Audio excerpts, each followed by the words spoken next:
ये मेरा गांव है। यहाँ पे देख सकते हैं आप, यहाँ पे पूजा करते हैं, पीपल का पेड़ है और यहाँ पे कितने सारे बच्चे लोग खेल रहे हैं, आपको मैं दिखा सकता हूँ।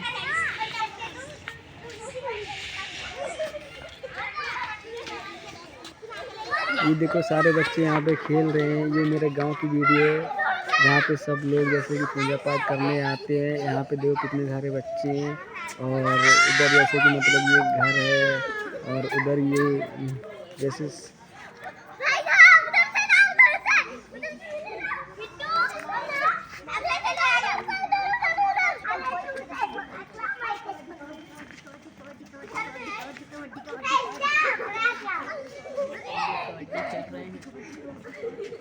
ये बच्चे लोग पता नहीं कौन सा खेल खेल रहे हैं। यहाँ पे देख सकते हैं आप।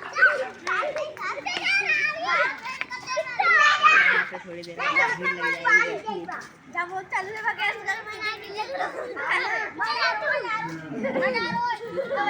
जाएगी।